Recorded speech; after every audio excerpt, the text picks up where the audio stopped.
Vamos a empezar a grabar. Bueno, como les decía, ahora en esta segunda etapa de la materia, hemos decidido dividir así, ya que vamos a ver ahora más que nada todo lo que relaciona con funciones oxigenadas. ¿Mm? Vamos a comenzar con los alcoholes, los fenoles, los éteres, un poco su química. Hay una parte de la reactividad que ya la hemos visto en la primera parte, como yo les comentaba, y posteriormente vamos a entrar de lleno ya a lo que son los carbonilos y sus derivados, para relacionarlos posteriormente con toda la química de hidratos de carbono. ¿Mm? Bueno,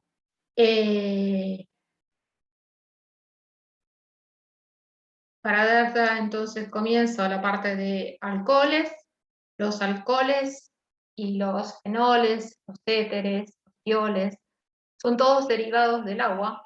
¿Mm?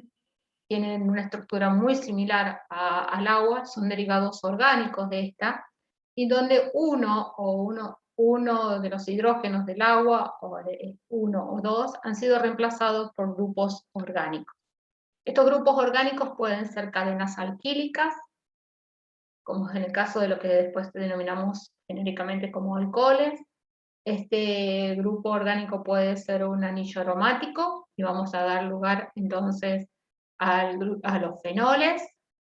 Y cuando los dos hidrógenos del agua han sido reemplazados por grupos alquílicos principalmente, tenemos la formación de los éteres. En lugar de el átomo de oxígeno reemplazamos por un átomo de azufre, tenemos los tioles, y cuando los dos además se ha reemplazado los dos átomos de hidrógeno por dos grupos alquílicos, tenemos el grupo de los sulfuros. ¿Está? Bien, como hemos visto entonces, los tioles y los sulfuros van a ser los análogos azufrados correspondientes del agua. Genéricamente, en términos generales, se le denomina alcohol y tioles principalmente aquellos derivados simples que portan este grupo hidroxilo o este grupo SH del tiol. ¿Estamos? Y específicamente vamos a hablar de los alcoholes, diríamos entre comillas, aromáticos, los vamos a denominar los vamos a denominar como fenoles. Y si son sus derivados azufrados, se denominan tiofenoles. Existen otro tipo de alcoholes, donde vamos a ver, ya entrando en la clase que viene, que están conjugados, este grupo hidroxilo está conjugado a un doble enlace, que se denomina enol, y está su par, que es el N-tiol. ¿Está?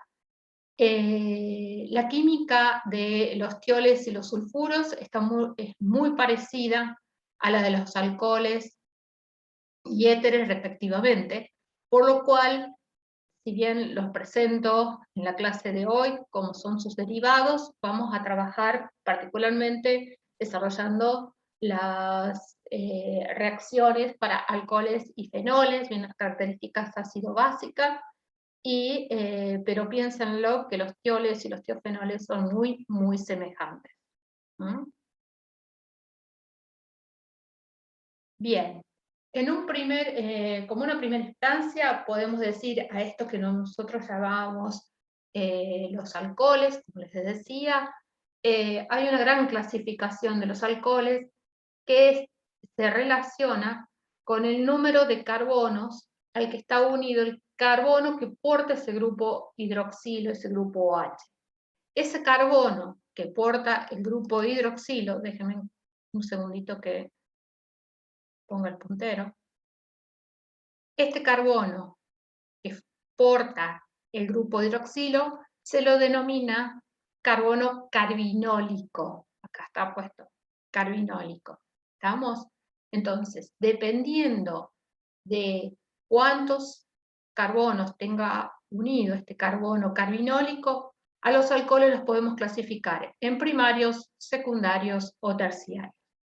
Primario, cuando tiene un grupo, un carbono directamente unido a este carbono carbinólico, secundario 2 y terciario 3 respectivamente. De esa forma, entonces, vemos que este carbono carbinólico en el etanol tiene unido solo un carbono, por lo tanto el etanol es un alcohol primario, el 2-propanol tiene 2 carbonos unidos, este carbono carbinólico es un secundario, y el tarbutanol, como ya hemos visto en la reacción de sustitución, hemos trabajado mucho con el terbutox y terbutanol, tiene unido 3 carbonos, este carbono carbinólico, por lo tanto es un alcohol terciario.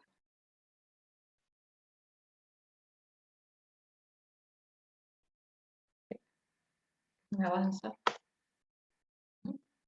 Los alcoholes se nombran seleccionando la cadena más larga carbonada que contenga al grupo hidroxilo, es decir, tenemos que buscar, al igual que los alcanos, la cadena carbonada, pero en esta oportunidad debe incluir al carbono carbinólico y nombrarlo como su alcano, pero reemplazando la terminación de ano por ol.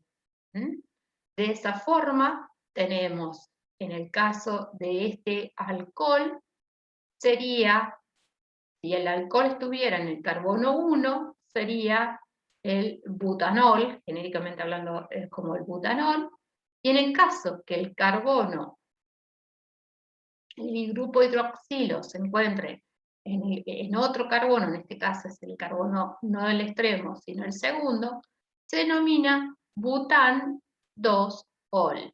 Es decir, se utiliza la terminación ol, y el inicio es de acuerdo al número de carbonos de la cadena carbonada, y en el medio se coloca la posición del grupo hidroxilo.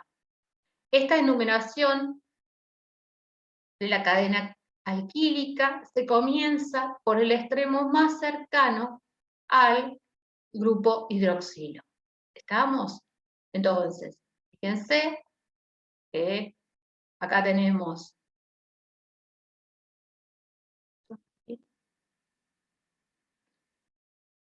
1, 3. Este está mal el nombre. Miren, me acabo de dar cuenta. ¿Cuál es el nombre correcto? Disculpe. Está mal el nombre. ¿Cómo sería el nombre? ¿No sería... ¿no es propanol? Sí, sí, sí, sí. Porque arrancamos. La cadena, entonces, es la cadena más larga, tiene 3 átomos de carbono, entonces sería derivado del propano, ¿está? En el primer carbono es el que porta el grupo hidroxilo, o sea que sería 1-ol, y en el carbono 2, entonces tenemos al sustituyente metilo. Entonces sería 2-metil propan 1-ol.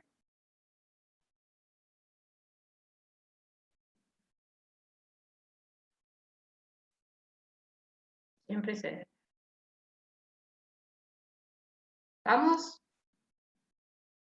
Después lo corrijo, pero propan no es bután, sino es propan 1-ol.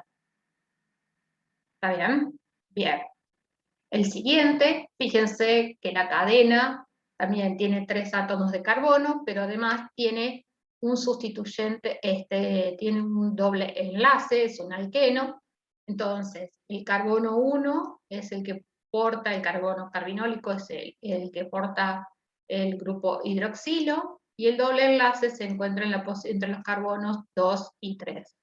De ahí que el nombre es 2-propen, no es propan, porque propen, porque es un en, es un alqueno, 1-ol. ¿Estamos? Bien. Con respecto a los fenoles, se nombran como nombramos a los compuestos aromáticos, tan solo que al grupo hidroxibenceno, esta forma genérica, el hidroxilo junto a un anillo aromático, lleva el nombre de fenol. De ahí que decíamos que los alcoholes de tipo aromático son fenoles. ¿Está? Entonces, en este caso en particular, podemos decir que hablamos del 3-metilfenol o el metametilfenol, y específicamente el nombre con que se lo conoce generalmente a los derivados con metilados de aquí se denomina cresol, es el nombre común. Lo importante es que se ubique la posición del sustituyente y el grupo fenol simboliza a todo este grupo, al anillo aromático, al grupo hidroxilo unido al anillo aromático. ¿Estamos? Bien. Los grupos éteres, en la estructura consisten entonces en un oxígeno unido a dos grupos R, que pueden ser iguales o diferentes. Si el grupo R, los dos sustituyentes del oxígeno, son iguales, se lo va a denominar, a los éteres se lo denomina terminando la palabra en éter y nombrando a cada uno de los sustituyentes. Si el sustituyente es igual, se va a decir di tanto éter. Di puede ser metil, etil, estamos, se lo nombra como el derivado alquílico. Estamos como si fuera un radical etilo. ¿Estamos? Entonces, di, etil, éter. En el caso en que los grupos que están unidos al oxígeno sean diferentes, se los nombra por orden alfabético a esos sustituyentes. Entonces tenemos el alil, este es el grupo alilo, metil, éter. Este es el grupo terbutilo, entonces va a ser terbutil, metil, éter. Otro que es igual, divinil, éter. Y en este caso, que es diferente, que tenemos un grupo fenilo y un grupo metilo. El grupo fenilo está antes en el orden alfabético que el metilo, entonces va a ser el fenilmetiléter. ¿Alguna duda con respecto a esto? No. Bien. Esto para presentarlos a este tipo de compuestos antes de empezar a trabajar con respecto a la estructura y a la reactividad. ¿Está?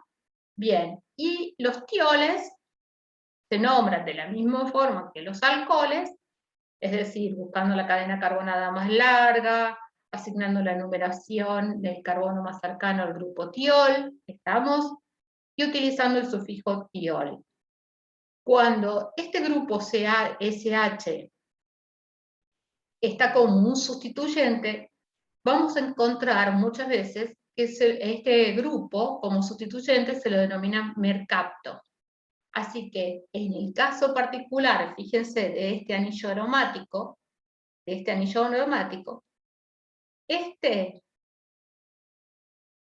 todo así, ya vamos a ver cuando veamos ácido, es el ácido benzoico. ¿Está? Y como tiene la posición 2, porque el ácido benzoico es el que domina el esqueleto, ¿está? Y en la posición 2, con respecto al ácido, el carbono 2, está el grupo SH, este compuesto es el 2-mercatobenzoico. ¿Estamos? En el caso de una cadena carbonada, es el derivado del alcano con el sufijo tiol. ¿Estamos? Ciclohexanotiol, etanotiol, propanotiol, butanotiol. ¿Estamos? Bien. Y algo que caracteriza a todos estos compuestos azufrados es el olor característico que tienen de como si fueran todos huevos podridos. ¿Estamos? Todos los compuestos aromáticos, todos los compuestos azufrados, perdón, son muy desagradables para el olfato. ¿Estamos? Eso caracteriza básicamente a todos los compuestos azufrados. Nadie quiere trabajar con este tipo de compuestos por esa característica. ¿Estamos? Bueno, pero volvamos a la nomenclatura entonces. Tenemos los alcoholes, los fenoles, los éteres y los tioles. Los derivados, los sulfuros, se nombran igual que los éteres, con las mismas propiedades. Sería dietilsulfuro, alilmetilsulfuro, si en un lugar de un oxígeno tuviéramos un oxígeno tuviéramos un azufre. ¿Estamos? Bien. Ahora, cuando comenzamos, dijimos que los alcoholes, los fenoles, los éteres, todos estos compuestos eran derivados del agua, donde un hidrógeno de la misma había sido reemplazado por una cadena alquílica, un anillo aromático, o en el caso de los tioles y los sulfuros, además se reemplazó el oxígeno por un azufre. En el caso particular de los alcoholes, observen que el oxígeno, al igual que el agua, tiene hibridización sp3 y respeta, en su mayoría, el ángulo de tipo tetraédrico, cercano a 109. Es más cercano a 109 en el caso de los alcoholes que la misma agua. ¿Estamos? Bien. En el caso de los tioles, este ángulo es mucho menor para evitar la repulsión electrónica de su par de electrones. Entonces, esta separación, de alguna forma, se compensa con disminuyendo el ángulo de este enlace. ¿Estamos? Pero lo más importante entonces, fíjense que algo que caracteriza entonces a los alcoholes, a los éteres, los tioles, los sulfuros, es que tienen dos pares de electrones sobre el heteroátomo, tanto sobre el oxígeno como sobre el azufre. Bien. Como tienen ese par de electrones, los alcoholes en particular tienen ese par de electrón, y además los alcoholes tienen un hidrógeno unido a un oxígeno, ya lo vimos en la primera unidad, los alcoholes son capaces de formar enlaces de hidrógeno. Esto caracteriza a los alcoholes otorgándoles un punto de ebullición alto, elevado, si uno lo compara con los compuestos de peso molecular similar, como puede ser el dimetiléter con el etanol, por ejemplo. ¿Está?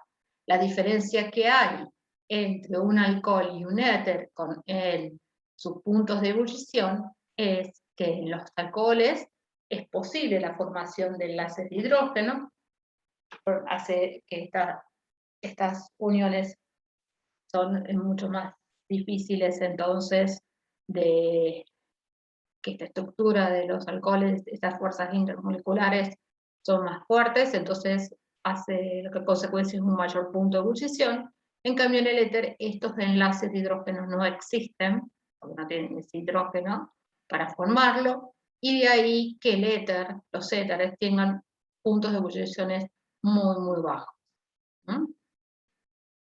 Un conocidísimo éter, que a ver si habrán visto en alguna de las películas que ponen un algodón en la cara y las personas se desmayan, puede ser por cloroformo o por el éter dietílico, que es el oxígeno unido a dos éter. Perdón el dibujo, pero estamos bien.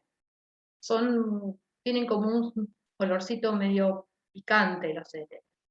Y el problema que tienen los éteres en su almacenamiento es que es posible la ruptura homolítica entre el oxígeno y el carbono vecino y se forman radicales oxígeno que pueden reaccionar entre sí, como ya vimos en la radicalaria, formando peróxido que se denominan. Estas sustancias son explosivas, tienden a ser muy reactivas, explosivas, y de ahí que todos los éteres se les coloca estabilizantes para evitar que se formen estos radicales, para generar esta formación de peróxidos. ¿Está? Bien. Entonces, con respecto a los alcoholes y a los éteres, con respecto a sus puntos de ebulliciones, los caracterizamos básicamente por la formación o no de enlaces de hidrógeno, y esto también está relacionado con su solubilidad en agua. Tanto los alcoholes como los fenoles son solubles en agua, los fenoles en menor proporción, porque el fenol tiene un anillo aromático, no se olviden, que le otorga una gran superficie hidrofóbica, el agua va a rechazar, ¿está? Pero el agua sí va a formar puentes de hidrógeno y va a ser capaz de solvatarlo desde esta región, cercana al grupo OH. Mientras que esta parte del fenol va a ser hidrofóbica, va a rechazar. Cuando un alcohol es pequeño, el fenol es ya una estructura bastante grande, la parte del R. Cuando un alcohol es pequeño, como el metanol, es muy soluble en agua, de hecho es totalmente miscible. El alcohol, el etanol, el que es el más conocido, también es miscible, ya lo sabemos, y a medida que aumenta la cadena carbonada, esta región hidrofóbica, la cadena carbonada, es mucho más, no es capaz, ¿está?, de solubilizar, permite que estos alcoholes no sean tan solubles en agua, ¿está? Impide que estos alcoholes no sean tan solubles en agua. Fíjense que el fenol tiene una solubilidad en agua semejante, está dentro del alcohol con 4 átomos de carbono. Es ligeramente soluble. Bien, pero ya cuando tenemos 6 átomos de carbono, el alcohol ya es totalmente inmiscible en agua y se forman 2 capas. Bien. ¿Hasta acá hay alguna duda? Este es un poco repaso de las unidades 1, hemos visto, pero presentando el grupo alcohol, que ya de alguna forma lo hemos visto bastante en las reacciones de sustitución, eliminación, ácido-base. Por eso voy un poquito, si bien me detengo, voy un poquito más rápido, como está haciendo un gran repaso. Al igual que el agua, los alcoholes se comportan como ácidos y bases débiles. ¿Estamos? Como bases débiles van a ser protonados por ácidos muy fuertes y van a producir los iones oxonio o alquil-oxonio, en el caso de CR es una cadena alquílica. Por otro lado, como ácidos débiles, ante la presencia de una base fuerte, van a dar lugar al ion alcóxido. Este ion alcóxido, ustedes lo han utilizado muchísimo, lo hemos utilizado muchísimo en las reacciones de sustitución nucleofílica porque son excelentes nucleófilos. Tienen este par de electrones, esta carga negativa sobre el oxígeno que los hace muy reactivos como nucleófilos. ¿Estamos? Bien. Entonces, recuerden, los alcoholes, en términos generales, son bases débiles y ácidos débiles que van a reaccionar con ácidos fuertes o con bases fuertes para formar el ion alcóxido, o ion este tipo derivado de oxonio, y los cargados negativamente. Estos equilibrios van a estar más o menos desplazados, o sea, una formación, por ejemplo, para desprotonar, para que reaccionen con una base, esa base fuerte para dar origen al ion alcóxido, van a reaccionar de acuerdo a las características de esta cadena alquílica. Y ya vamos a ver cuál es la mejor base para poder desprotonar y obtener y desplazar el equilibrio hacia la formación del ion alcóxido. Si uno favorece la formación de este ion alcóxido, uno va a o sea, factores que estabilizan a esta formación del ion alcóxido, perdón, son factores que ayudan, que fomentan, digamos, que avalan a la acidez del alcohol correspondiente. Vamos a ver que, entonces, esto también lo vimos cuando vimos ácido-base, vimos, si uno favorece entonces, de alguna forma, todos aquellos factores que estabilizan a la base conjugada de este ácido débil, que es el alcohol, ¿tá? Van a favorecer a la acidez del alcohol. Vamos a estar hablando de alcoholes más ácidos. Veamos la tabla y comparemos los distintos alcoholes y los valores de acidez, valores de pK que tienen estos alcoholes. Como le dije entonces, los alcoholes son ácidos y bases débiles semejante al agua. Entonces, fíjense, en el pK del agua es de 15,7 y vamos a ver que en el caso del metanol, el pK es muy semejante al del agua, pero si estamos hablando del terbutanol, este es mucho menos ácido que el agua. Y también, si comparamos al metanol, vamos a observar, o al etanol, que es 15,9, vamos a observar que si hay grupos electronegativos unidos a estos carbonos cercanos, estos alcoholes van a ser mucho más ácidos que el etanol correspondiente. Entonces, sin lugar a dudas, acá hay factores estructurales que influyen en la acidez de estos alcoholes.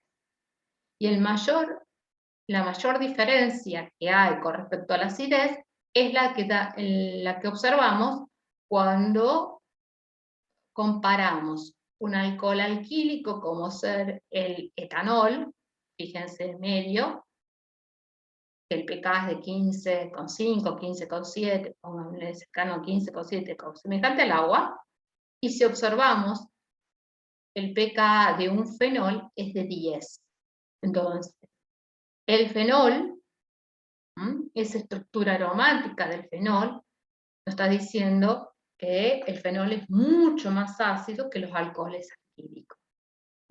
Y esto también ya lo vimos un poco, cuáles son los factores que van a ayudar a estabilizar. Entonces, estabilizar a este ion alcóxido, vamos a observar que hay algunos factores que ayudan a estabilizar este ion alcóxido que nos están marcando esta diferencia en la acidez.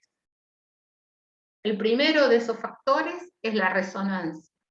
Si uno compara un alcohol alquílico como es el ciclohexanol, observa, en el caso del ciclohexanol de 6 átomos de carbono, no aromático, uno observa que el pK es de 18. Entonces, si uno observa el equilibrio ácido-base de este alcohol para la formación del alcóxido correspondiente, este alcohol tiene un pK de 18, mientras el fenol tiene un pK de 10. Es decir, si escribimos el mismo equilibrio,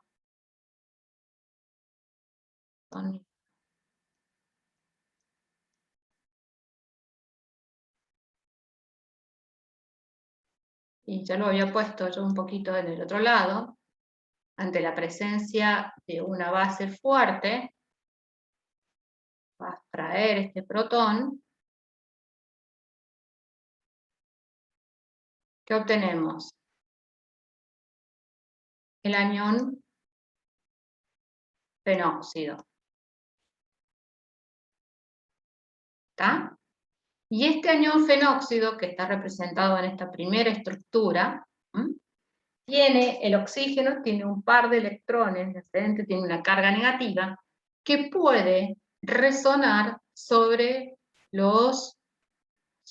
anillo aromático. Es decir, imagínense, este par de electrones se desplaza para formar un nuevo enlace pi entre el oxígeno y este carbono. Entonces, como este carbono no puede ser pentavalente, ese exceso de electrones ahora se quedan localizados sobre este átomo de carbono. Ahora, forma un nuevo enlace, de nuevo, ahora con el carbono vecino, este par de electrones, entonces, por la misma razón de anterior, debe desplazarse sobre este carbono, quedando este carbono con una carga negativa. Entonces, observen que en realidad esta carga negativa resuena y se desplaza en los diferentes átomos de carbono del anillo aromático, incluso sobre el oxígeno. Entonces, esta dispersión de la carga negativa sobre todo el anillo aromático, incluso el oxígeno, ahora esta carga negativa no está localizada solo sobre el oxígeno, sino que se encuentra resonando sobre todo el anillo y sobre el oxígeno. Esta mayor superficie hace que esta carga sea menor sobre el oxígeno, entonces lo hace menos reactivo, más estable. Entonces, el fenóxido, está estabilizado por resonancia si uno lo compara con este alcóxido correspondiente. Entonces, esta gran estabilización del fenóxido dado por la resonancia de la carga negativa, del fenóxido, hace que este fenóxido sea mucho más estable que el alcóxido correspondiente. Y de ahí que el fenol es mucho más ácido que el alcohol alquílico correspondiente. Y esto es importantísimo, y vamos a ver por qué. Ya cuando terminemos de ver los efectos, vamos a ver esto que les planteaba acá. No para que este desequilibrio del alcohol hacia la formación del alcóxido, nosotros vamos a necesitar ponerlo ante una base. Entonces, esta diferencia de acidez entre los alcoholes alquílicos y los fenoles hace que las bases utilizadas para producir ese desplazamiento sean de diferentes características. ¿Estamos?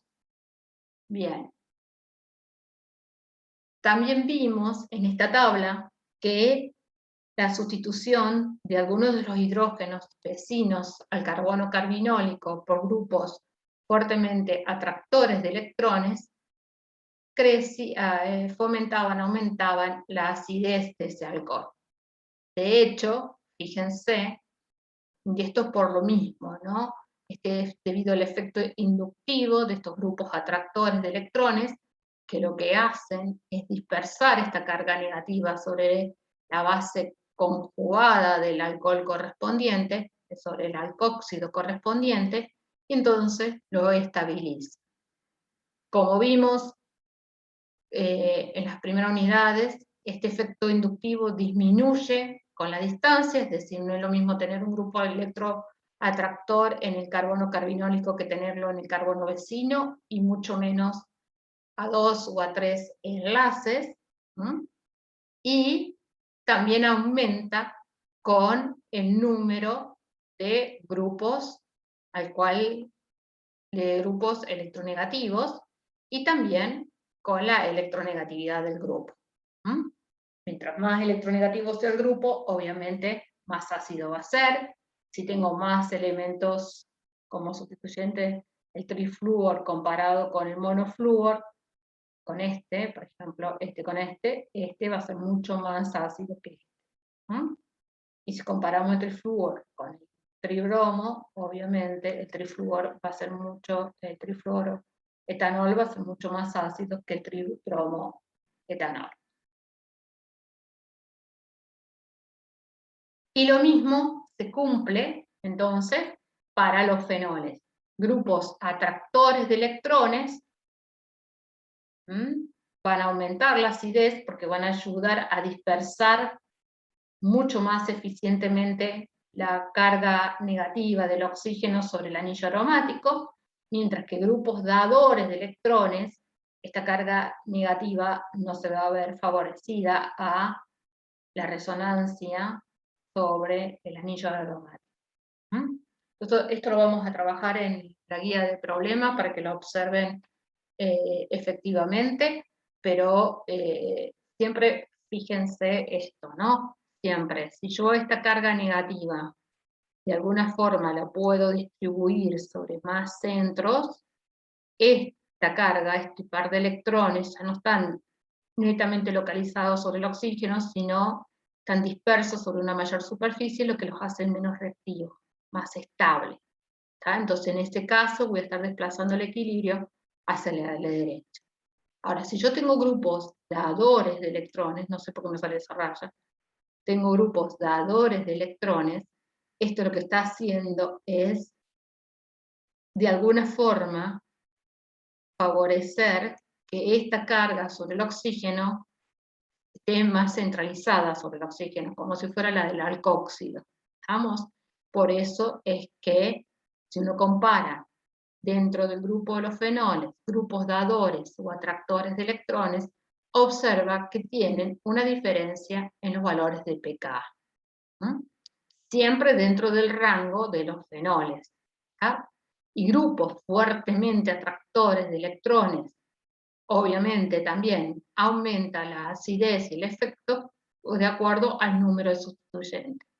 De hecho, observen este grupo, este fenol, que tiene 3 grupos nitro, que son grupos fuertemente atractores de electrones, como el pK baja de cerca de 10 a 0, menos de la unidad. Es reácido. Los fenoles nitrados son reácidos. Estos son tan ácidos como los ácidos minerales. Y el tercer efecto que uno observa en la acidez de los alcoholes, entonces, hablamos de la diferencia del fenol con el alcohol, con los alquílicos, y hablamos, por efecto inductivo, la diferencia cuando los alcoholes tenían grupos atractores de electrones, o dadores de electrones va a ser el efecto opuesto, pero acá hay un efecto que es también que se da entre terbutanol, la diferencia entre el terbutanol y el etanol, por ejemplo, que hace que el terbutanol sea menos ácido que el etanol, por más que los dos son alquílicos, y eso se debe a efectos de solvatación, a efectos dados por el solvente. En el caso del etóxido, por ejemplo, el etóxido, cuando se forma el etóxido, este es capaz,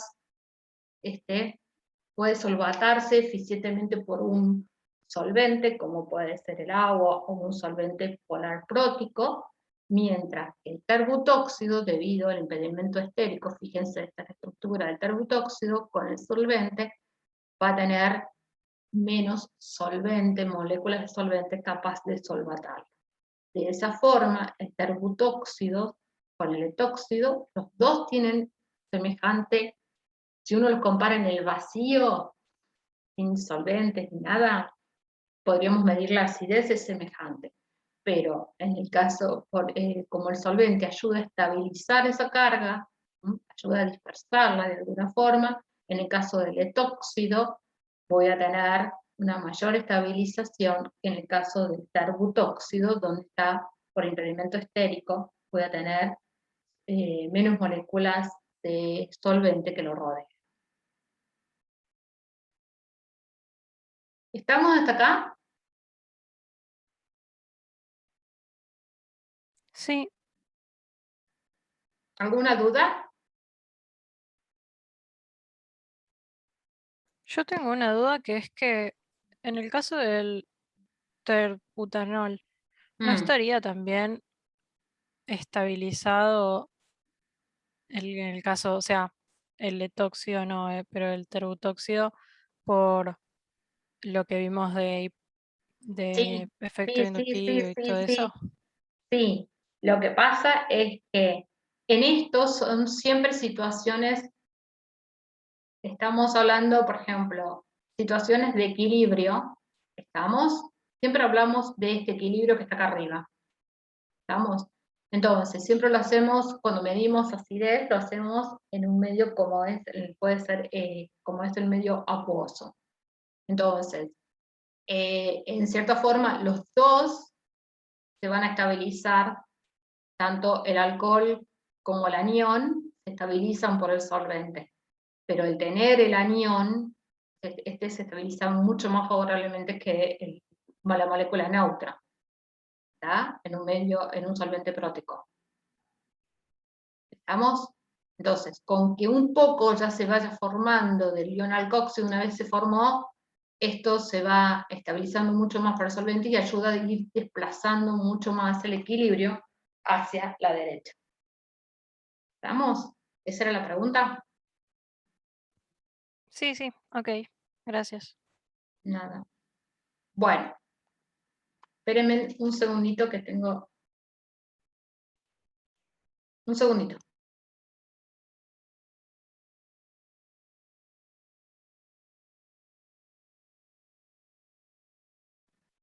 Bueno, sigamos. Entonces, vamos a ver entonces. Vamos a ver entonces. Dijimos que había los distintos alcoholes podían ser más o menos ácidos. Si son alquílicos, son todos ácidos débiles, con un pK semejante al agua, que van entre 15,5 a 18 en el caso del terbutanol. ¿Ah? Estos ácidos débiles, para formar su anión correspondiente, los vamos a tener que hacer reaccionar entonces con una base fuerte. Y esta base fuerte tiene que ser muy fuerte para favorecer la formación del alcoxil. ¿Estamos? ¿Por qué? Porque uno necesita formar un ácido, el ácido el conjugado que se forme tiene que ser más débil que el ácido que partimos. ¿Está? Entonces, el ácido conjugado de la base que utilicemos tiene que ser un ácido débil. Entonces, la base utilizada tiene que ser mucho más fuerte. ¿Qué bases son fuertes para formar los alcóxidos? Nosotros trabajábamos muchísimo, perdón,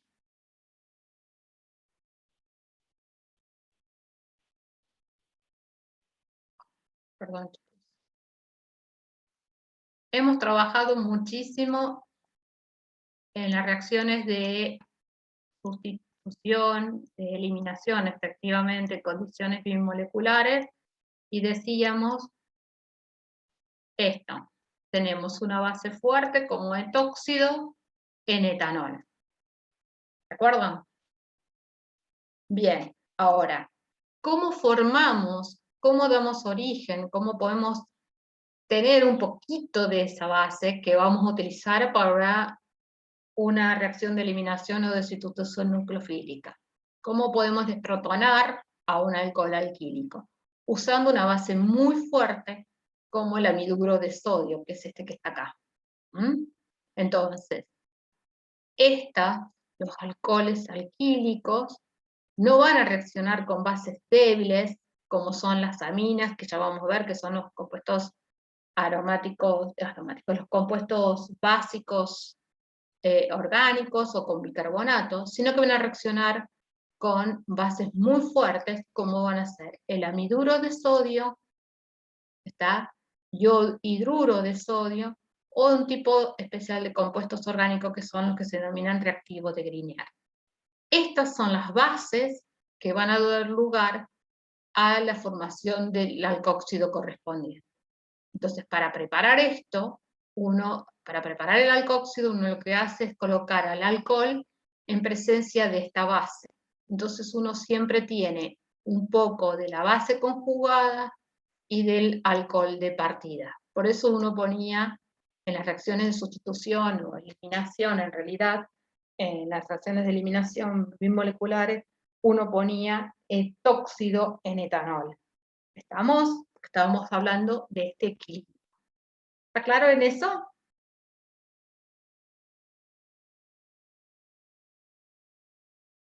¿Sí? Bien. En cambio, los fenoles son ácidos mucho más fuertes que los alcoholes.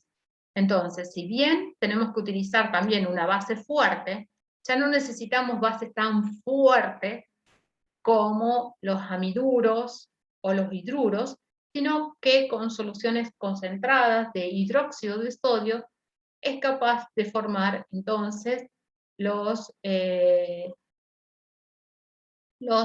fenóxidos correspondientes. ¿Por qué? Porque llegamos a este equilibrio, se va a ver favorecido porque el ácido que obtenemos, que en este caso es agua, es mucho más débil que el ion hidróxido. Entonces, fíjense que el fenol correspondiente, quiero decir, que el fenol correspondiente.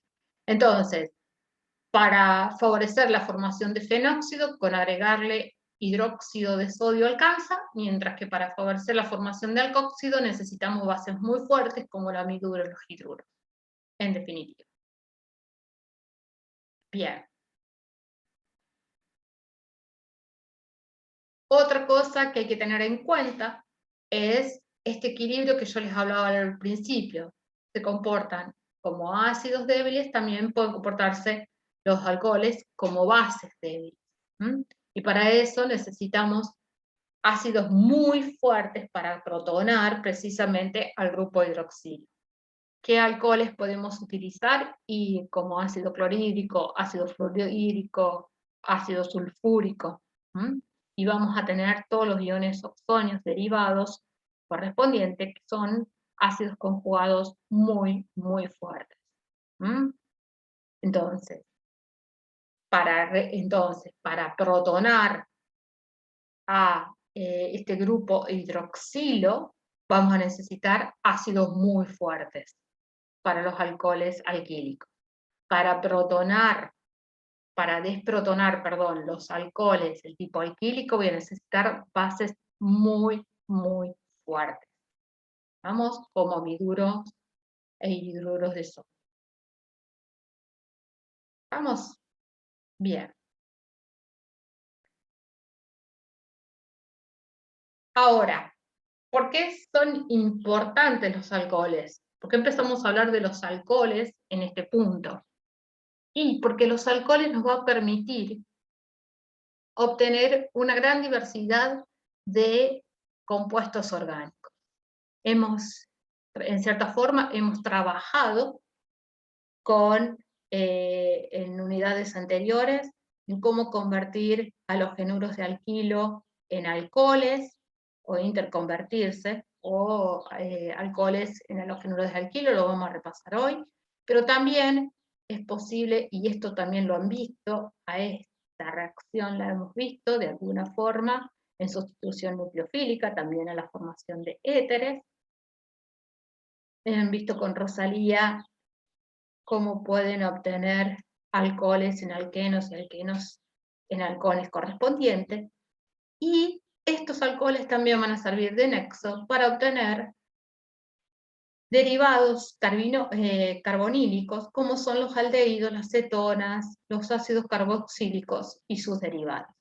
Entonces, observen que a partir de los alcoholes es posible obtener una gran diversidad de compuestos orgánicos, o también a partir de una gran diversidad de compuestos orgánicos es posible obtener los alcoholes. Esto los convierte en un buen instrumento para la síntesis orgánica. Bien. ¿Cómo podemos sintetizar alcoholes? Bueno, podemos sintetizar alcoholes a partir de alquenos, como han visto con Rosalía, a través de la hidratación catalizada por ácidos, siguiendo la regla de Markovnikov, donde el protón se suma al carbono menos sustituido para dejar el carbocatión más estable, y después, posteriormente, ocurre el ataque nucleofílico a ese carbono, y con abstracción de un hidrógeno en el caso del agua para obtener el alcohol correspondiente. También han visto las reacciones de adición anti-Markovnikov por hidroboración, donde se obtiene también los alcoholes con sus enantiómeros correspondientes, y también han visto la obtención, la adición sin para la obtención de dioles por medio de tetróxido de osmio o permanganato en medio básico. Bien, estos son algunos de los medios que ya han visto, algunas de las reacciones que ya hemos descrito en el curso para la obtención de los alcoholes correspondientes. Y también hemos visto muchísimo en las reacciones de sustitución-eliminación que los alcoholes los podemos obtener ya sea en un medio neutro o en un medio básico a partir de los halogenuros de alquilos correspondientes por reacciones de sustitución nucleofílica. Obviamente, dependiendo de la estructura del halogenuro de alquilo correspondiente, estas reacciones ocurrían vía uni o bimoleculares, pero como estas reacciones y las condiciones para que ocurran estos reemplazos, la obtención de estos alcoholes, también hay una gran competencia con reacciones de eliminación, es que estas reacciones, en términos generales, es decir, obtener alcoholes a partir de los halogenuros de alquilo, no son muy efectivas sintéticamente.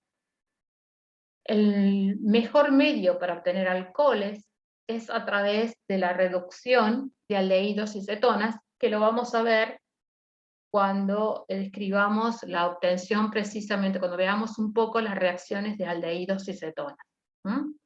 Entonces, fíjense, hemos hablado, conocemos ya algunos de los medios de obtener alcohol, que es lo que hemos visto de hidratación de alqueno, hidroboración, y en el caso de dioles, la adición sin medios oxidantes como tetróxido de osmio o permanganato, y también es posible a través de los halogenuros de alquilos correspondientes. Pero, sin embargo, nos faltan ahora, todavía nos falta, una de las reacciones más importantes, que es a través de la reducción de grupos carbonilos. Y eso lo vamos a ver en las clases que vienen. Bien. Una vez que obtuvimos el alcohol correspondiente, a este lo podemos transformar entonces también interconvertirlo, podemos transformarlo en cetonas, aldehídos, en alquenos, en halogenuros de alquilo, en ésteres, en éteres. Hay una infinidad de productos para los cuales podemos trabajar con estos alcoholes. Y vamos a ver algunos de ellos a continuación. La reacción que ya conocemos es la conversión de un alcohol a un halogenuro de alquilo. Nosotros vimos que en las reacciones de sustitución nucleofílica, que el alcohol, el grupo de hidroxilo, es un mal grupo saliente, y para convertirlo en un mejor grupo saliente, ¿qué hacíamos? Se protonábamos a este oxígeno en presencia de un ácido muy fuerte, como puede ser ácido clorhídrico o ácido bromídrico, se protona este oxígeno para dar lugar al grupo oxonio correspondiente, y ocurre entonces la fractura, la ruptura de este enlace para dar el carbocatión, en el caso de que un mecanismo del tipo SN1, un carbocatión, que luego es atacado por el nucleófilo presente, que es la base conjugada del ácido fuerte en que intervino.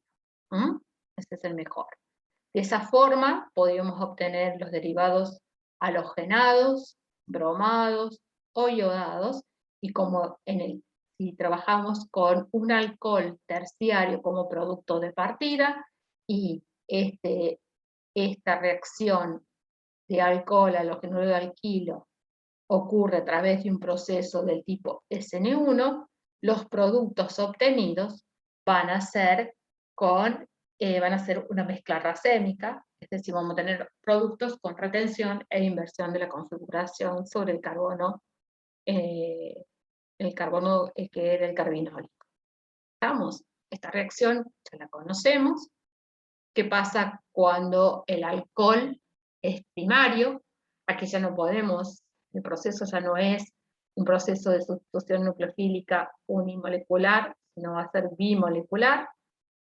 Lo que va a ocurrir es, de nuevo, la protonación del grupo OH entre la presencia de un ácido muy fuerte, formación del ion oxonio, y posteriormente el desplazamiento nucleofílico, el desplazamiento del ataque del nucleófilo por la cara posterior a la salida del grupo saliente.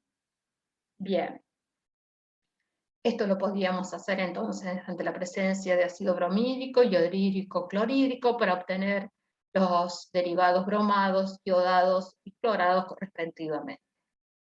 Ahora bien, como el cloruro es un nucleófilo un poquito más débil que el bromuro y el ioduro, vamos a observar que muchas veces en estos tipos de reacciones se observa la adición de un catalizador, que es un ácido de Lewis, como el cloruro de zinc, que lo que hace es coordinar y favorecer el ataque del nucleófilo sobre este carbono. A este carbono lo hace mucho más electrofílico, este ácido de Lewis favorece, y entonces lo convierte en un mejor grupo, entonces, y toda esta estructura es un mejor grupo saliente, y favorece entonces la sustitución. Nada más, es una ayuda que tenemos, fíjense, en ese ácido clorhídrico en cloruro de zinc. Nada más ocurre la sustitución, y lo que ocurre entonces la adición de este ácido de Lewis es favorecer el ataque nucleofílico. Profe, perdón, una pregunta. ¿No habíamos dicho que para protonar el grupo del oxidrilo necesitamos un ácido muy fuerte? Sí, Y sí, acá lo estás usando al ácido. El medio fuertemente ácido en realidad es una combinación entre te estoy mostrando nomás la opción del ácido, cómo estaría actuando el ácido de Lewis, ¿está? Cómo ayudaría, nada más, ¿está? ok, Pero fíjate que la reacción es en ácido clorhídrico y en cloruro de zinc. claro, está bien, sí, gracias. De nada, es un medio fuertemente ácido. Pero además le agregás un poquito el catalizador. Como todo catalizador, se agrega en pequeñas proporciones, ¿está? No, no son en cantidades estequiométricas. Ayuda, los catalizadores lo que hacen es, de alguna forma, ayudan a bajar el estado de esta energía de activación, ¿no? Entonces, favorecen a la reacción. Y en este caso te estoy mostrando cómo actuaría el catalizador, cómo favorecería todavía. Es una cuota, un aporte que hace el catalizador para favorecer a esta reacción. ¿Estamos? Bien. En el caso de tener halogenuros secundarios, perdón, en el caso de querer obtener halogenuros secundarios a partir de alcoholes secundarios, hay que tener mucho cuidado, porque en los alcoholes secundarios, acuérdense que puede ocurrir la protonación, y puede ir por un mecanismo del tipo SN1, y tener un carbocatión secundario que puede transponer hacia uno terciario. Entonces, acá también tenemos un mecanismo del tipo unimolecular SN1, van a ocurrir este tipo de reordenamiento. Y vamos a tener la formación del halógeno sobre el carbono más sustituido. Una de las cosas que me pareció interesante demostrarles en esta oportunidad es este tipo de reordenamiento que les muestro abajo, que es un reordenamiento de un grupo nada más, en realidad es este par de, fíjense, el nuevo enlace que se forma es entre el carbono 3 y el 1, ¿no? Entonces, fíjense que lo que ocurre es una expansión del anillo. Esto ocurre muchísimo también. Entonces, esto es como si fuera un símil emigración de un grupo metilo. Se rompe este enlace entre el carbono 2 y 3 y se forma un nuevo enlace entre el 3 y el 1. ¿Estamos? Y esto se da porque el anillo de 4 miembros, como en este caso el ciclobutano, está muy tensionado, y al formarse el anillo de 5, esta tensión disminuye, ¿está? Y es mucho más estable. Amén de que tienen acá un carbocatión secundario y acá tienen un carbocatión terciario. ¿Está? Pero para que no se queden con la idea, nada más, es para que lo sepan. Está claro, no les voy a tomar, reevaluarle este tipo de reordenamiento, pero lo van a ver mucho también en la naturaleza. De hecho, es esta expansión de anillos. Y ocurre por reordenamientos del tipo de carbocationes. ¿Estamos? Pasa que si se los mostraba esto cuando estábamos viendo sustitución nucleofílica o eliminación al principio, era una locura. Pero ahora ya está un poco más familiarizado, es bueno presentárselo para que sepan que está. Bien. ¿Qué pasa? Una de las formas que tenemos, a ver, que se han realizado, se ha buscado en realidad durante muchos años, es hacer más eficiente esta interconversión de alcoholes a los halogenuros de alquilo. Y para eso se han buscado reactivos que permitan no someter a los alcoholes a condiciones ácidas bruscas, porque muchas veces la molécula no es tan sencilla, ¿no? Y a lo mejor pueden ocurrir, por ejemplo, supongan una molécula bien grande que tenga un grupo alcohol que yo quiero convertirlo en halógeno de alquilo, pero en otra parte de la molécula hay dobles enlaces, ya vamos a ver, hay grupos carbonilos. Entonces, si lo sometemos a la molécula en condiciones fuertemente ácidas, nosotros podríamos también afectar esos otros grupos funcionales de la molécula. Entonces, uno de los reactivos que se utilizan para convertir los alcoholes en los bromuros correspondientes es el tribromuro de fósforo. Este fósforo está muy activado, como está unido a 3 bromos, está muy activado a un ataque nucleofílico, y en este caso el oxígeno ataca, este par de electrones del oxígeno, comporta como un nucleófilo y ataca al fósforo. Se forma este intermediario tipo catiónico que posteriormente se rompe con el ataque concominante del bromuro que se libera ante el ataque del oxígeno con el fósforo. ¿Está? Fíjense que el producto final ocurre con inversión de la configuración respectiva, porque es un ataque del tipo SN2. Entonces, ¿qué es lo importante de acá? Que estos alcoholes, para no someterlos a un medio fuertemente ácido, podemos, por acción de bromuro de fósforo, convertirlo en el bromuro correspondiente con inversión de la configuración. Puedo convertirlo en el cloruro correspondiente de la misma forma, pero por acción del cloruro de tosilo, que se simboliza como SO, cloruro de tionilo, perdón, SO cloro 2. ¿Está? Fíjense que también se obtiene el derivado clorado con inversión de la configuración. El ataque es del tipo SN2. Todo esto entonces es para no someterlo a condiciones fuertemente ácidas para convertirlos en los halogenuros correspondientes. ¿Mm? ¿Está claro? Y si es una reacción del tipo SN2, fíjense cuáles van a ser los alcoholes que van a estar menos favorecidos. No puedo trabajar con estos reactivos. ¿De qué tipo? ¿Cuáles son los halogenuros, los alcoholes qué?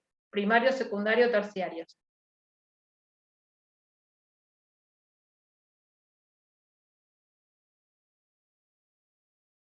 ¿Están o no están?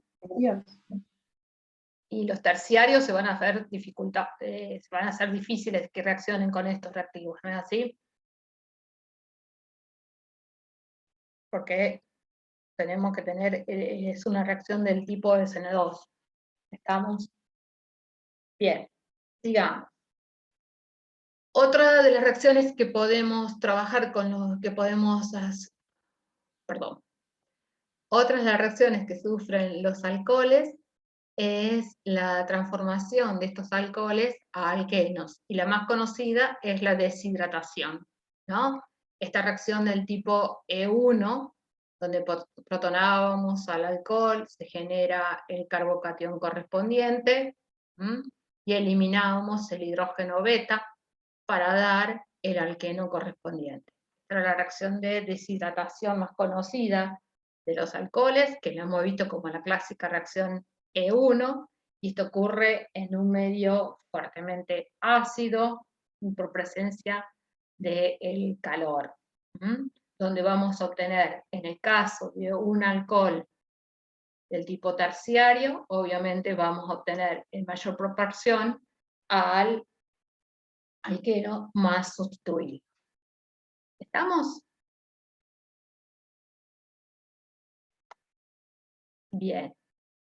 Una forma de poder hacer este tipo de deshidratación, obtener alquenos más eficientemente sin someterlos en medios fuertemente ácidos, es trabajar con derivados del tipo mesilato o tosilatos.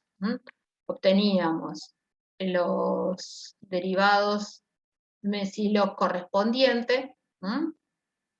Acá este ataque ocurre del oxígeno al átomo de azufre, se libera un cloruro, ¿está? Y finalmente queda este grupo grande voluminoso con retención de la configuración de este carbono unido al oxígeno.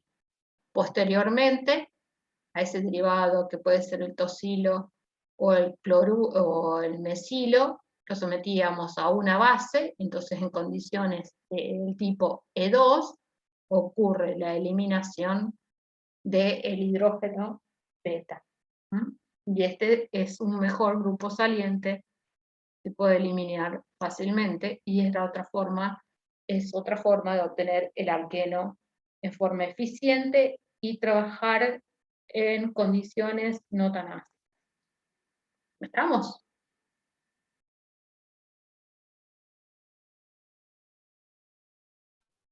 Y Sí, finalmente, otra reacción, y esto es para que vean que hay una diversidad, que se ha trabajado en buscar realmente la conversión de estos alcoholes en otros grupos funcionales, y que indudablemente las condiciones ácidas son muy, muy fuertes y perjudican a estructuras mucho más voluminosas. Es trabajar con el oxicloruro de fósforo, que se simboliza como PO cloro 3, De nuevo, el oxígeno ataca al fósforo, después se libera una molécula de cloruro, digamos. La piridina trabaja en un medio básico dado por la piridina, que se comporta como una base, extrae este hidrógeno, no importa el mecanismo, finalmente se genera el alqueno correspondiente. ¿Mm?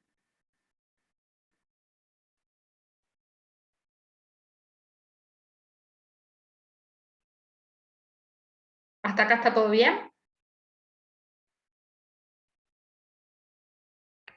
Sí, profe. Bien. Finalmente, para terminar con alcoholes, vamos a darle nombre a una reacción que ustedes ya conocen, que hemos visto con las reacciones de sustitución nucleofílica, y especialmente las bimoleculares, que es la síntesis de éteres de Williams. Los éteres, recuerden que son derivados del agua, donde los dos hidrógenos del agua han sido reemplazados por cadenas alquílicas, ¿no? O pueden ser también un alquílico, una aromática. Tenemos al oxígeno y sustituido por dos cadenas carbonadas. Bien. Esta reacción lo hemos visto millones de veces, la hemos trabajado millones de veces en las reacciones de sustitución y eliminación, que es la reacción de un halogenuro de alquilo ante la presencia de una base muy fuerte, como es un alcóxido, para dar entonces el éter correspondiente.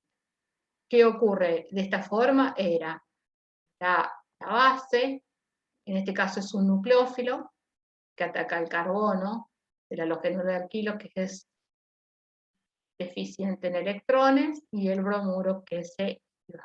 De esa forma formábamos el éter. Esta reacción sigue un mecanismo del tipo SN2, o sea que las mejores condiciones se van a dar con halogenuro de alquilos primarios y secundarios, y por lo general, ya por lo que hablábamos anteriormente, el alcohol que se utiliza es el ácido conjugado del alcóxido, por el medio que los obtenemos. ¿Está? Bien.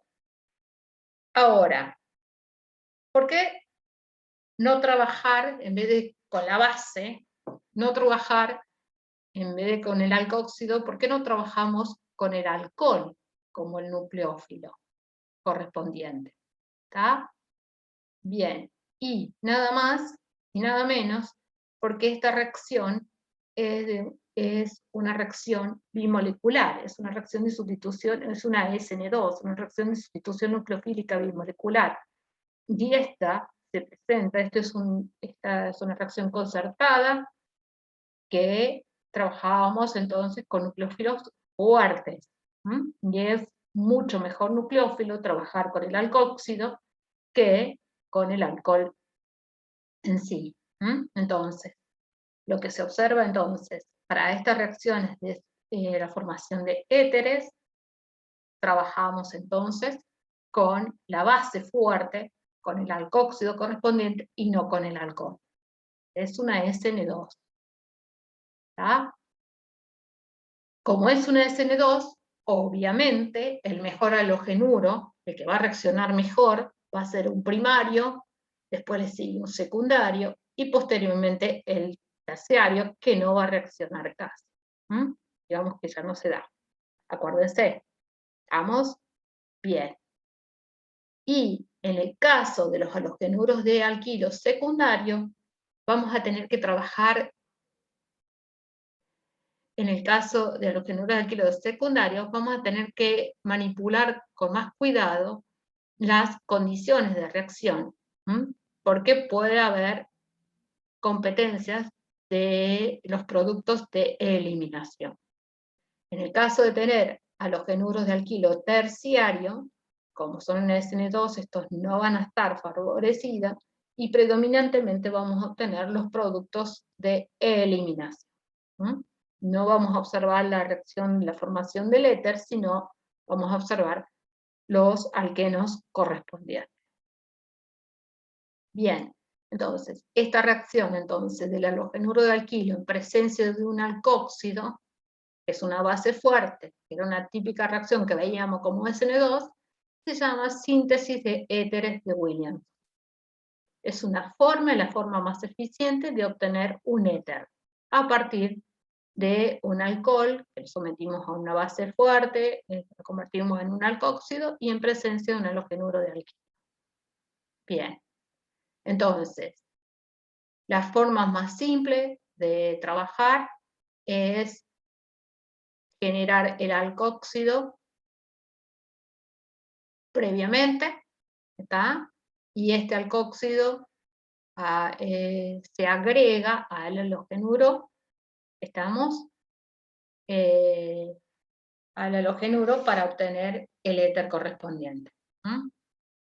Por otro lado, entonces, para generar previamente, si nosotros lo hiciéramos al revés, al halogenuro, lo que les digo es agregarle el halogenuro correspondiente. Ahora, para generar el alcóxido, uno debe trabajar con una base respectiva, que dijimos que tiene que ser una base fuerte, como un amiduro. Bien, ahora, esta base es importante. ¿Por qué? Porque uno tiene que generar el alcóxido, y ese alcóxido lo tiene que hacer todo esto en situ, hacerlo reaccionar con el halogenuro de alquilo. Esta base, cuando reacciona con el alcohol para generar el alcóxido, el que tiene que atacar al bromuro, uno tiene que asegurarse que el nucleófilo que tenemos en el medio sea el alcóxido y no algunos subproductos dados por la base. ¿Está? Si hacemos la reacción con amiduro de sodio, fíjense, entonces va acá, ¿está? Y se genera amoníaco. Este amoníaco tiene este par de electrones del nitrógeno, que también es un buen nucleófilo y compite con el alcóxido, y va a dar productos de sustitución del amoníaco y del alcóxido. Entonces vamos a obtener subproductos y no va a estar, esto nos hace disminuir los rendimientos del éter que queríamos obtener. Entonces, lo mejor es, lo que quiero decir a nivel experimental, nosotros trabajábamos para reacciones de sustitución, siempre poníamos esto. Ahora, a nivel experimental, uno tiene que generar este alcóxido, lo tiene que generar situ. Entonces, ¿qué podemos hacer? Trabajar con un alcohol, generar el alcóxido, para eso lo tenemos que poner ante la presencia de una base muy fuerte, no cualquier base, eso es lo que les quiero decir, porque el ácido conjugado de esa base puede ser nucleofílico y competir con el alcóxido. Entonces, la mejor base para eso es el hidruro de sodio, donde se obtiene el alcóxido y se libera hidrógeno del medio, y este ya no es, este es un gas, entonces el nucleófilo presente es netamente todo alcóxido, y puede atacar al halogenuro correcto. Fíjense que lo que les quiero decir con esta reacción, simbolizar con esta reacción, hay que tener mucho cuidado cuando uno está ahí, la parte experimental, ¿no? La manipulación en sí. Y obviamente, cuando uno trabaja con un alcohol correspondiente, uno puede utilizar ese alcohol como podría utilizar el alcóxido y ponerlo también en presencia de otro alcohol diferente como solvente, y entonces tener, por ejemplo, etóxido en presencia de etanol, de propanol. Obviamente voy a tener una mezcla de alcóxidos y voy a tener distintos éteres. Así que siempre utilizamos como solvente el ácido conjugado del alcóxido. Piensen siempre entonces, más eficiente, la reacción lleva una reacción del tipo SN2, por lo general es un alcóxido que ataca a un halogenuro de alquilo, donde la estructura del sustrato es importante, y las condiciones de solvente también. Ahora, si uno quisiera sintetizar este éter, lo podría hacer a través de una reacción de Williamson, y no, porque obtendría principalmente productos de eliminación. Para obtener este éter, lo más conveniente sería, por ejemplo, trabajar en condiciones del tipo unimoleculares, generar el carbocatión, hacerlo reaccionar con el alcohol correspondiente, y obtener el éter. O ese carbocatión, ¿cómo lo podemos hacerlo? Obteniéndolo también por hidratación del alqueno correspondiente, del tipo carbocatión. Bien.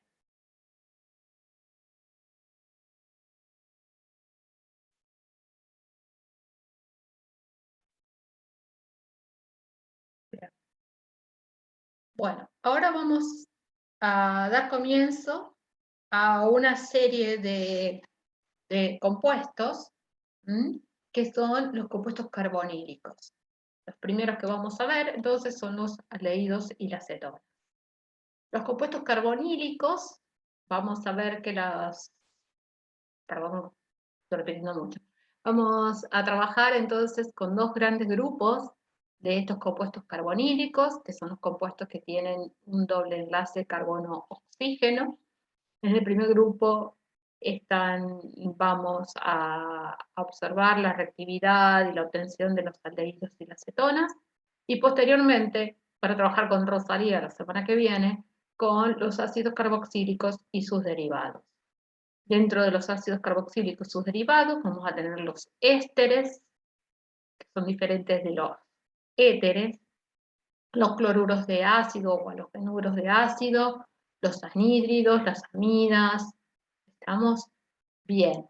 Y estos dos grandes grupos se diferencian y se separan, se clasifican de esta forma, básicamente por el tipo de reacciones, por su reactividad. Hoy vamos entonces, ahora vamos a comenzar con este pequeño grupo que son los aldehídos y las cetonas. Dentro de los aldehídos y cetonas los aldehídos y las cetonas son compuestos muy comunes en la naturaleza.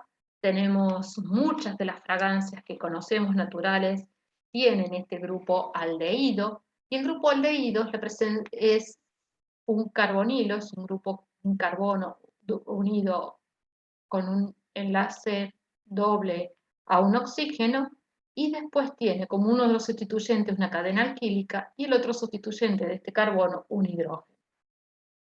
Este grupo funcional aldehído está presente en el cinamaldehído, que es la esencia de canela, la vainillina, que es la que olemos en la esencia de vainilla, el citral, que da el olor del limón, principalmente.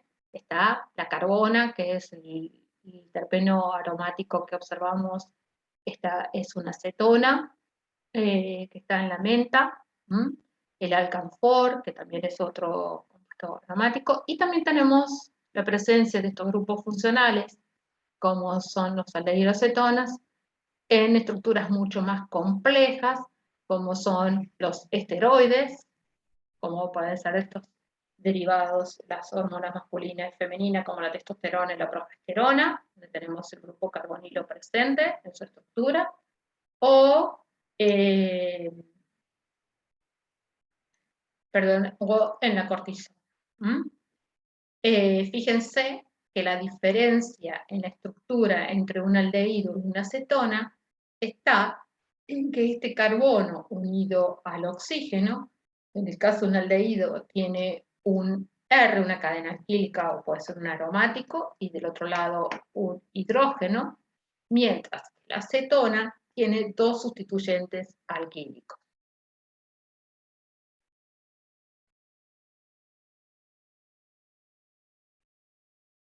¿Cómo nombramos a los aldehídos? Bueno, los nombramos reemplazando la terminación O del alcano por al, de ahí que si teníamos un obviamente buscamos la cadena más larga carbonada, pero denominamos la posición 1 de esta cadena carbonada al carbono que tiene al grupo aldehído. Si hay dos grupos aldehídos presentes en la estructura, se emplea el sufijo dial. Di, al es de aldehído. ¿Estamos? En este caso, en el primero, fíjense, me falta un enlace.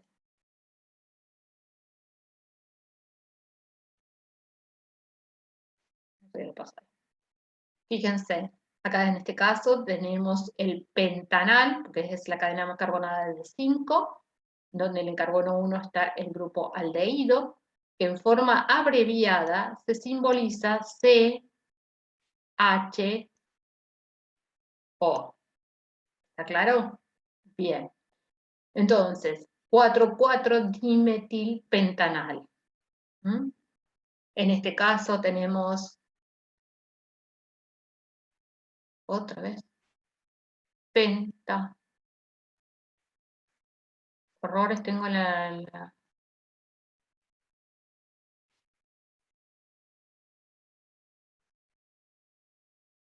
pen 4 enal. Está porque tiene 5 átomos de carbono y este era el el pentanodial. Hexanodial. Los mezclé.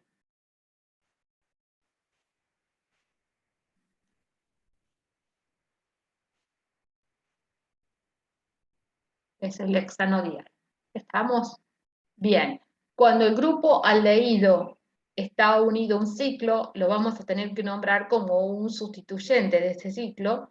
Por lo tanto, así como a los tioles los denominamos mercapto, a los aldehídos, a este sustituyente, lo denominamos carbaldehído. Entonces, fíjense que tendríamos de esa forma el ciclo hexano-carbaldehído o el 3-bromociclo pentano-carbaldehído. ¿Estamos? Bien. Hay algunos nombres que son muy comunes, que sería en el caso de el metanal, comúnmente es el formaldehído. Este es el compuesto mayoritario, el producto mayoritario que se encuentra en los productos para alisar el cabello. ¿Está? Estos modernos. El benzaldehído, que sería el benceno carbaldehído, es el benzaldehído, que es el anillo aromático unido directamente a una función aldehído, y el acetaldehído, que es el etanal. Bien, por otro lado, las cetonas, como vamos a tener que las cetonas tienen el grupo carbonilo unido a dos R's diferentes o iguales, vamos a tener que nombrar a esos dos sustituyentes. Esa era la vieja usanza de nombrar a la cetona, como en este caso, que se decía que era la cetona, y de un lado tenía un grupo etilo y del otro lado tenía un grupo metilo. Entonces se nombraba a esta cetona como etil-metil-cetona. Etilo, metilo y el carbono de la acetona. Esta nomenclatura no se usa, no es la admitida por IUPAC, pero es la que se utiliza muchas veces en forma, digamos, comercial, muchas veces sí, vulgarmente, digamos. Estamos, la van a escuchar de esta forma, la van a observar de esta forma. Por otro lado, entonces, a nivel de IUPAC, se cambia, se busca la cadena carbonada más larga y se nombra sustituyendo al alcano correspondiente por cambiándole la terminación, el sufijo o por ona. Y así de cetona-ona. Bien, esta cadena carbonada tiene que tener el grupo carbonilo y se toma a que los sustituyentes, la suma, el carbonilo, la numeración a partir de estar la parte más cercana, el extremo más cercano a este grupo carbónico. Fíjense que es la misma historia de siempre, ¿no? Bien. En el caso de que tenemos un carbonilo de una cetona como un sustituyente, ¿está? A este sustituyente se lo denomina con el prefijo oxo, como es en el caso de este aldehído que tenemos abajo. La cadena carbonada está dada por el aldehído de 8 átomos de carbono, entonces el octanal, que en la posición 4 tiene un grupo ceto de una cetona, entonces 4-oxo-octanal. ¿Está? Bien.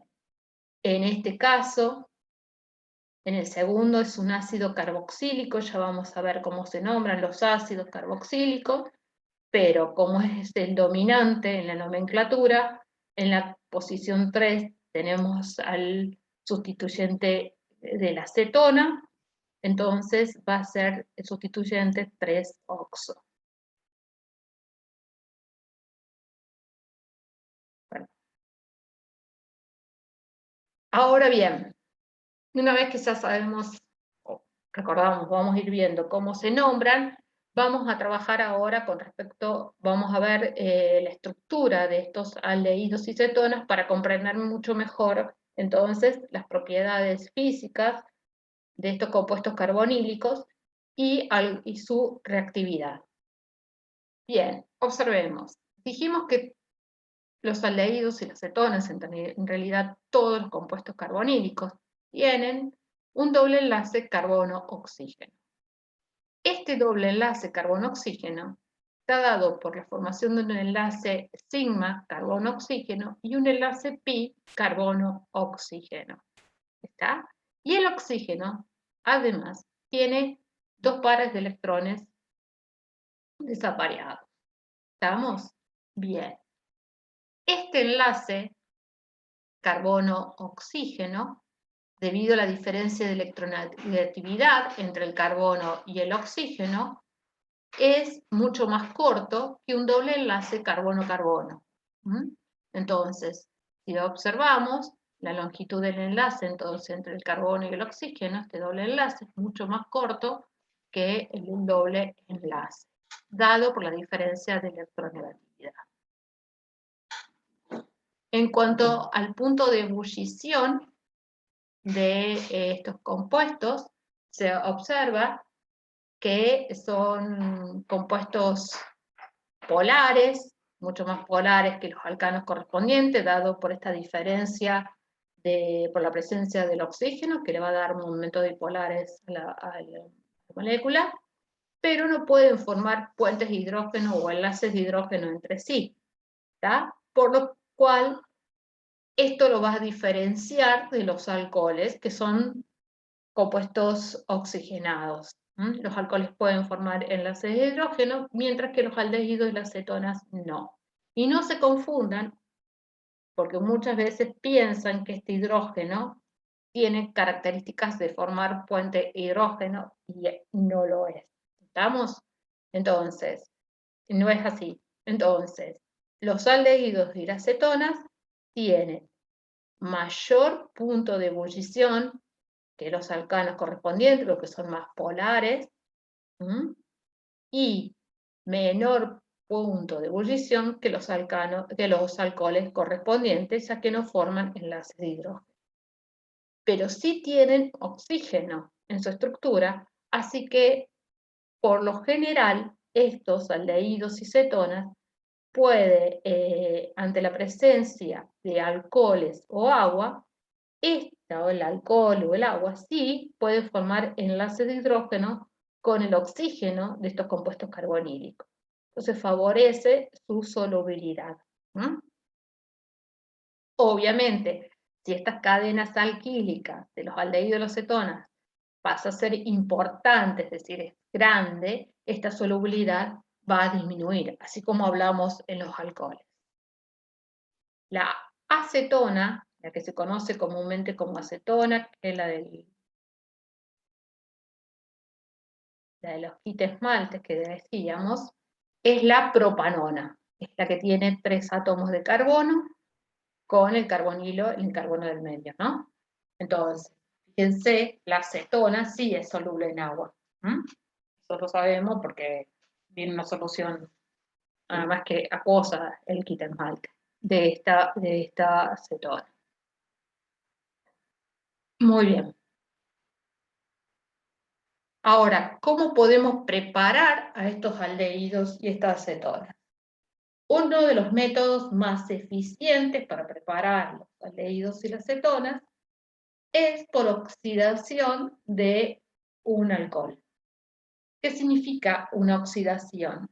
Una oxidación es cuando sometemos a un compuesto ante la presencia de un reactivo que contribuya, le sume oxígenos a esa molécula. Entonces, fíjense que en el caso de un alcohol, ante la presencia de un oxidante como es el PCC, obtenemos el aldehído correspondiente. Como este alcohol es primario, fíjense que nosotros hemos pasado a tener acá viene el ciclo. ¿Qué le pasa a ese carbono carbinólico? Hemos reemplazado un hidrógeno con un carbono que tiene 2 hidrógenos unidos y un oxígeno a un carbono que tiene ahora un doble enlace al oxígeno. Estamos sumando el grado de oxidación, el grado de oxígeno al que está unido este carbono es mayor. Lo estamos oxidando. Y la conversión de un alcohol primario por oxidación ante la presencia de un oxidante, vamos a obtener el aldehído correspondiente. Aldehído, alcohol primario, aldehído. Uno de los oxidantes que más se utiliza es el PCC, que es una sigla de este. Son los oxidantes comúnmente que se utilizan, son sales de cromo, y este principalmente es el trióxido de cromo, que está en un complejo con este ion de piridina, que hace que sea estable y sea un sólido fácil de manejar. Pero el producto, el oxidante básicamente, es el cromo. ¿Estamos? Bien. Esta es una oxidación suave porque los aldehídos pueden sufrir ante la presencia de un oxidante muy fuerte, pueden seguir oxidándose. Fíjense que yo de alguna forma estoy restando hidrógeno, sumando oxígeno a este carbono, el enlace es carbono-oxígeno a este carbono, pueden seguir oxidándose y convertirse en ácido carboxílico. Para detener la reacción a este punto, solo la obtención del aldehído, tengo que trabajar con un oxidante que pueda manipular, pueda parar, un oxidante fuerte para llegar al carbonilo, pero no tan fuerte para llegar al ácido carboxílico. ¿Está? Entonces, ese oxidante que se utiliza comúnmente es el PCC, que es esta sal. Bien, si a este alcohol primario lo trabajara con un dicromato o con un cromo oxígeno 3 en condiciones ácidas directamente, ¿está? ¿Qué obtengo? Una sobreoxidación. ¿Está? Y obtendría, a partir del alcohol primario, pasaría directamente al ácido carboxílico. Bien. De todas formas, y esto ocurre porque el aldehído, el carbono es terminal. No nos interesa tanto este cuidado que hay que tener con el aldehído. No es lo mismo para el caso de un alcohol secundario, como es el borneol, es un compuesto también, es un terpeno. Este tipo de compuestos son volátiles, se encuentran en la naturaleza, ¿no? Son todas las esencias aromáticas, las esencias que trabajamos en los perfumes, en los jabones, todo eso, tienen una mezcla de todo este tipo de estructuras. Para obtener esta cetona,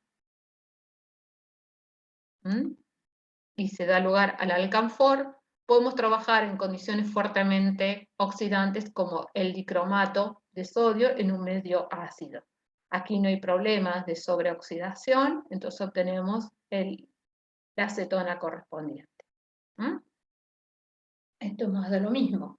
Si al alcohol primario lo sometemos a condiciones de un oxidante fuerte, este va a pasar directamente a el ácido carboxílico correspondiente. Entonces, alcoholes primarios, aldehído. Si lo sobreoxido, paso a ácido carboxílico. Sigo oxidando, sigo sumándole oxígenos a este carbono. En cambio, en la acetona, en un alcohol secundario, voy a obtener una acetona por oxidación y no tengo problemas con esta situación de la sobreoxidación. A lo largo de la primera parte de la materia hemos visto distintas formas entonces de obtener aldehídos y cetonas, como han visto la ozonólisis de alquenos o la hidratación de alquinos correspondiente, o la acidación de Friedel-Crafts, que es en el caso de obtener cetonas de tipo aromática. Fíjense, la ozonólisis de alquenos nos permitió obtener aldehídos y cetonas correspondientes, y ahora vimos entonces la oxidación de los alcoholes primarios o secundarios correspondientes con PCC o con dicromato o con, con dicromato para obtener el aldehído y las cetonas, dependiendo de las características del alcohol de partida. Es como una síntesis de cómo podemos obtener la mayoría de los aldehídos y cetonas con la cual vamos a trabajar.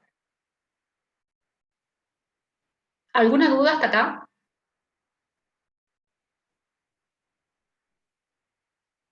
¿No? Creo que no. Bueno, les doy los últimos 6 diapositivas menos 4, pero quiero introducirlos a la reactividad de estos aldehídos y cetonas. ¿Estamos? Bien. Hemos dicho que algo que caracteriza, y esto lo vamos a ver en todos los compuestos carbonílicos, es un doble enlace carbono-oxígeno. El carbono tiene un enlace sigma y un enlace pi unido a un oxígeno, y uno de primera podría instaurar y aplicar una estructura de resonancia entre esta estructura y esta. En realidad lo que uno observa es un híbrido de resonancia, ¿no? Donde la estructura, esta que tenemos, la neutra, es la de mayor importancia con respecto a esta que tiene tiene las dos cargas.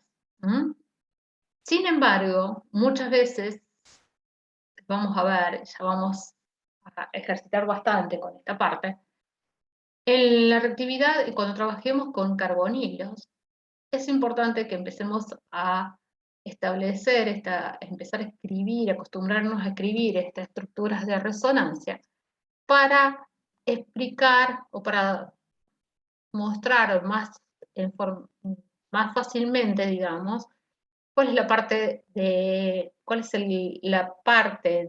la molécula que está reaccionando.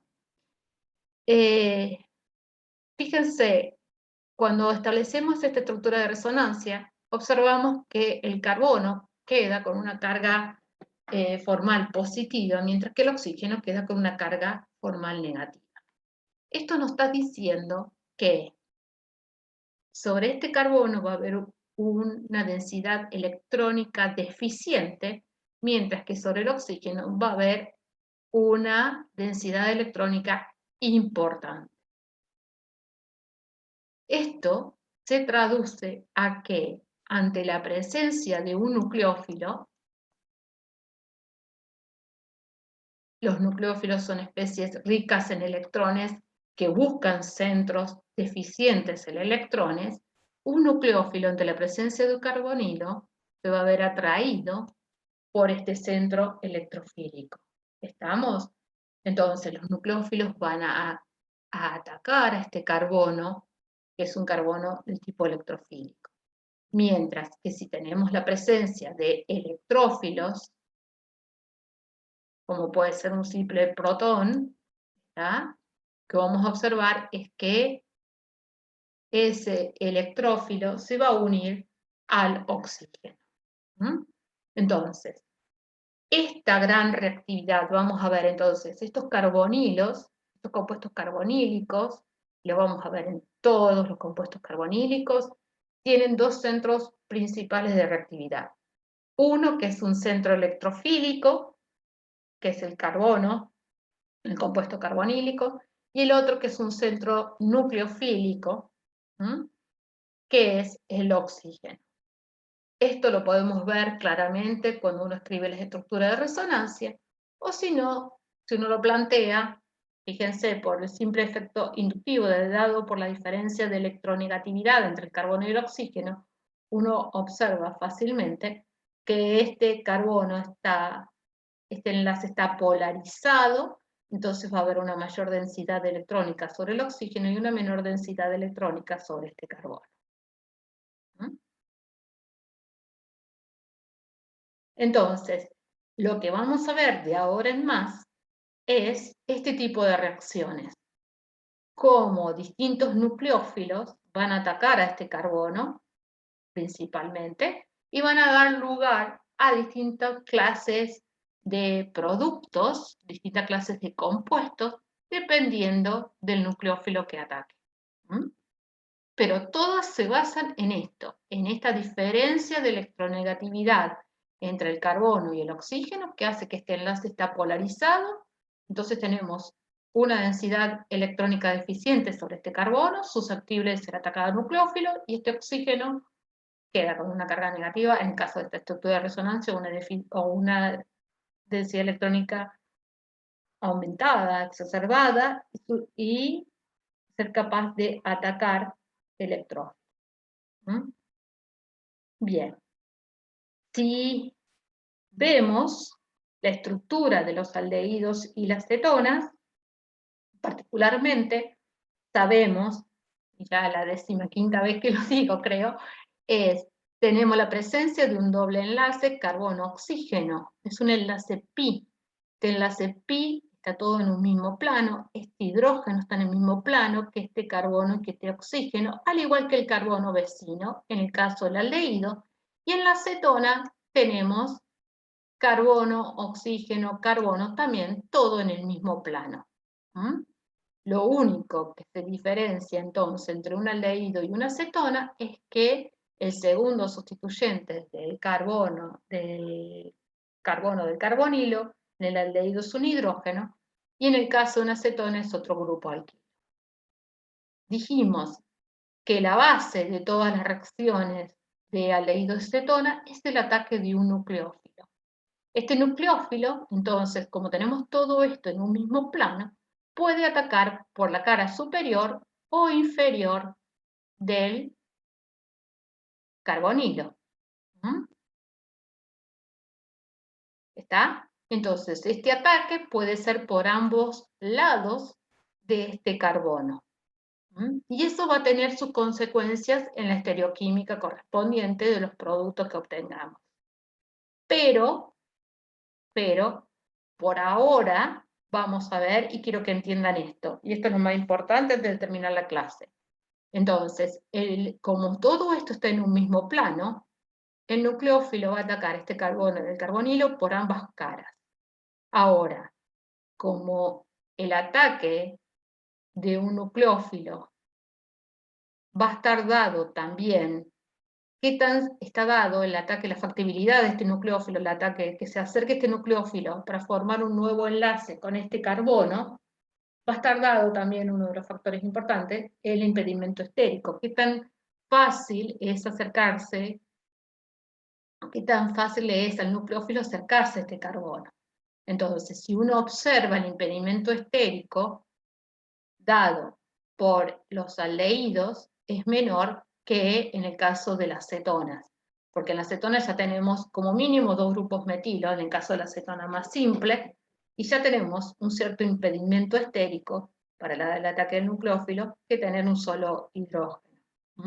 Entonces, los aldehídos, como son más fáciles de atacar por el nucleófilo porque tienen un menor impedimento estérico, son mucho más reactivos que las cetonas. Ante un mismo nucleófilo, que puede ser un nucleófilo neutro, los aldehídos van a reaccionar al toque, mientras que las cetonas van a tomarse su tiempo. ¿Estamos? Bien. Y también esto hace una diferencia en la reactividad entre los aldehídos y las cetonas, que también está dado por el efecto del tipo inductivo dado por los grupos R alquílicos en el caso de los aldehídos y la cetona. En el caso del aldehído solo tengo un grupo R, que es un grupo dador de electrones, mientras que en la cetona tengo 2. Entonces, en las cetonas existe una mayor estabilización de esa carga positiva, mientras que en el aldehído solo está dado por esa estabilización, solo está dado por un grupo R.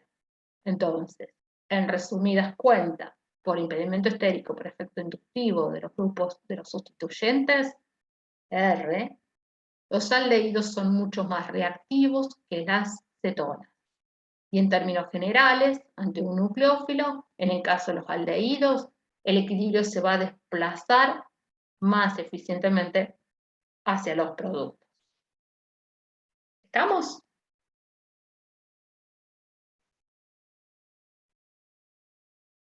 Sí, profe.